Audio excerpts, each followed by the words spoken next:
Sir. আশা করি sir উত্তরটি পেয়েছে। আরেকটি কোশ্চেন চলে এসেছে, ফাজলিল ভাই যদি শো করতেন আমাদেরকে। আচ্ছা, আমি একটা কোশ্চেন করে জি তারপর অবশ্যই। কোশ্চেনটাতে যাই। স্যার, আল্লাহ তাআলা তো আমাদেরকে, মানে আমরা না চাইলেও কিন্তু অনেক কিছু সার্ভিস প্রোভাইড করতেছেন, যেটা আমরা চাই না। আমাদের জীবিকা বলেন, আমাদের বেঁচে থাকাটাই তো আল্লাহ তাআলার বিশাল একটা সার্ভিস, এবং এটাও তো আমাদের জন্য বিশাল একটা নিয়ামত।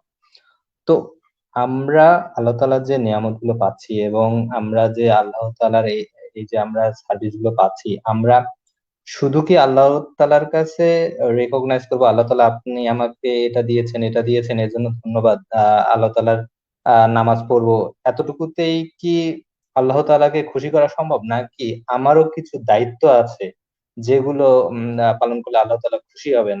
আমারও কিছু করা উচিত এই পৃথিবীতে, যতটুকু আমার জীবন আছে, যতটুকু আমি চলতে পারবো, তো এর মধ্যে আমার দায়িত্ব কি হতে পারে? আমি কি করলে আল্লাহ তাআলা খুশি হবেন, রেকগনাইজ করা হবে এগুলো?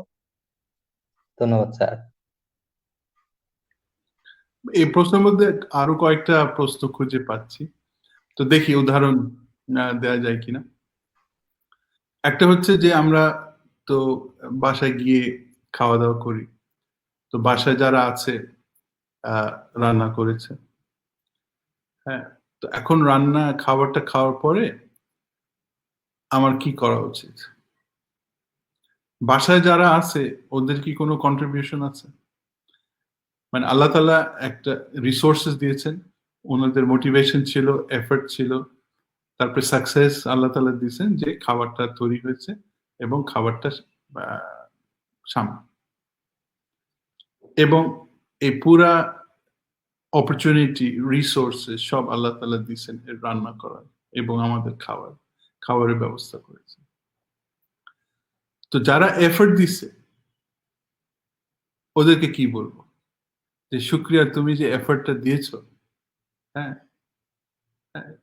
শুকরিয়া ফর দিস এফর্ট, এত খাটনি করে রান্না বাড়ি করেছো, হ্যাঁ, এবং সাথে সাথে দুজনেই যে আলহামদুলিল্লাহ, আল্লাহ তাআলা তুমি যে এত জিনিসপত্র ব্যবস্থা করেছো যাতে রান্না বাড়ি করে খাবার রেডি করতে পারি, এবং খাবারের যে সাকসেসফুলি রান্না হয়েছে, হ্যাঁ, মজা হয়েছে, এটার জন্য আল্লাহর কাছে শুকরিয়া। তো দুইটাই এখানে শুকরিয়া ডিউ আছে। আরেকটা প্রশ্ন কি ছিল, একটু আবার বলবে, একটু মিস করে গেছি। স্যার, আরেকটা প্রশ্ন ছিল যে আমার কি কোনো দায়িত্ব আছে? আল্লাহ তাআলা কি আমাকে কোনো দায়িত্ব দিয়েছেন যে পৃথিবীতে আমি যতদিন বেঁচে আছি আল্লাহর শুকরিয়া করব, এবং আমার কি কিছু করতে হবে কিনা, মানুষের জন্য হোক বা আহ অন্য কারো উপকারের জন্য হোক, যেটা হলে আল্লাহ তাআলা খুশি হবেন? যে শুধু আল্লাহ আমাকে সার্ভিস প্রোভাইড করছেন তা নয়, আমারও কিছু করার আছে, সে সুযোগটা আল্লাহ তাআলা দিয়েছেন, সেটা আমি কিভাবে পালন করব? এখন ফাজলে, তুমি তো একটা ইউনিক মানুষ এবং তোমাকে ইউনিক স্কিলস দেওয়া হয়েছে। এই ইউনিক স্কিলস কেন দেওয়া হয়েছে? তো স্কিলস এন্ড রিসোর্সেস অনেক কিছু, ওয়েলথ হতে পারে, তোমার লেখার স্কিল হতে পারে, কথা বলার স্কিল হতে পারে, তোমার সার্কেল একটা আছে, সার্কেল অফ ইনফ্লুয়েন্স, যেখানে তুমি দেখছো যে কারো কিছু প্রয়োজন,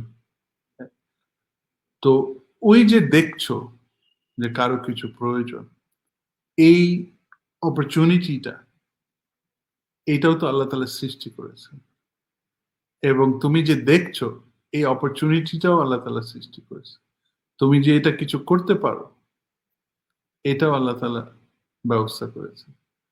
তো অবশ্যই তোমার সামনে আল্লাহ তাআলা যত অপরচুনিটি দেবেন, সে অপরচুনিটি গুলো কিন্তু সেভাবে নিতে হবে যে আল্লাহ তাআলা তোমাকে খুশি করার জন্য তুমি আমার সামনে এই অপরচুনিটি দিয়েছো, let me do my best.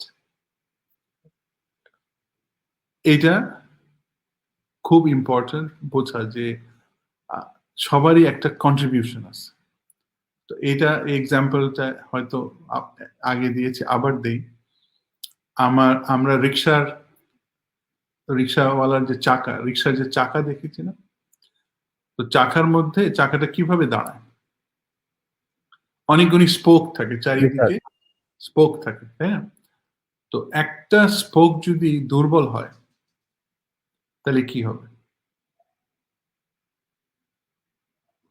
চাকাটা আস্তে আস্তে নড়বড় করে কিন্তু পড়ে যাবে।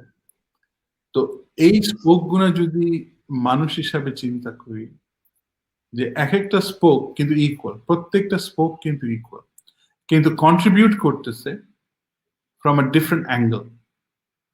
তো প্রত্যেক মানুষ কিন্তু আল্লাহ তাআলা ইকুয়াল সৃষ্টি করেছেন, কিন্তু কন্ট্রিবিউশন হচ্ছে ফ্রম আ ডিফারেন্ট অ্যাঙ্গেল। আর আমি যদি কন্ট্রিবিউট না করি, আমি যদি ডিসাইড করি যে আমি কন্ট্রিবিউট করব না, তাহলে হচ্ছে যে পুরা সিস্টেমটা কিন্তু আস্তে আস্তে লড়বড়ে হয়ে যাবে। So the best contribution you can make, হ্যাঁ, is to be yourself, your authentic self. তোমাকে যে আল্লাহ তাআলা সুন্দর মানুষ হিসাবে তৈরি করেছেন, যে ইউনিক স্কিলস দিয়েছেন, to use this skills for the betterment of everyone, যেখানে যে অপরচুনিটি তোমার সামনে আসে। আর তাহলেই কিন্তু আল্লাহ তাআলা যে সিস্টেম তৈরি করেছেন, ফর এক্সাম্পল উদাহরণ যদি দেই, সবাই সবাই কি দুধওয়ালা? দুধওয়ালা সবাই না, দুধওয়ালা একজন, হ্যাঁ, ফার্মারের একটা কাজ, হ্যাঁ, গাড়ির মেকানিকের একটা কাজ, ডাক্তারের একটা কাজ, সবারই কিন্তু একটা কন্ট্রিবিউশন আছে। And এই কন্ট্রিবিউশনটা সবাই কিন্তু পজিটিভলি করতে হবে, with positive intention in mind. মানে আমরা যদি শুধু টাকার জন্য করি, তাহলে কিন্তু আল্লাহকে প্লিজ করা হলো না। মানে if I become a teacher, my main job is not to earn money. My main job is to teach students. আর স্টুডেন্টস যদি না শেখে তাহলে তো আমার হালাল হলো না। আর টিচিং যদি আমি চুজ করে থাকি, এটার ভিতরেও আছে, ধরো আমি সকালে স্কুলে পড়ালাম, আর ওই বাচ্চাদেরকে ইনসিস্ট করলাম যে তুমি আমার বাড়িতে আসবা, আমি আবার পড়াবো। তো তার মানে কি হচ্ছে, আমি স্কুল থেকে বেতন পাচ্ছি একই জিনিস পড়াবার জন্য, এবং সন্ধ্যায় আবার টাকা নিচ্ছি একই জিনিস পড়াবার জন্য। সো যে স্কিলটা আমাকে দেয়া হয়েছে, টিচিংটা, সেটাও কিন্তু আমাকে হালাল ভাবেই কিন্তু আয় করতে হবে। আমি জানি না, ফাজলে উত্তর পেয়েছো? জি স্যার, আমি উত্তর পেয়েছি।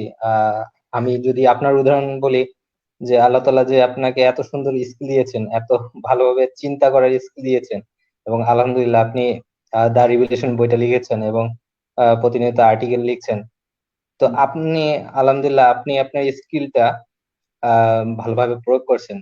ঠিক আমাদেরও চেষ্টা করা উচিত, আল্লাহ তাআলা আমাদের যে স্কিলটা দিয়েছেন, আমরা যে পর্যায়টা আছি সেটা ঠিকভাবে প্রয়োগ করা, এবং আল্লাহ যে পথে নিয়ে যেতে চান, যে পথে গেলে আল্লাহ তাআলা খুশি হবে, সেই পথে নিয়ে যাওয়ার চেষ্টা করা।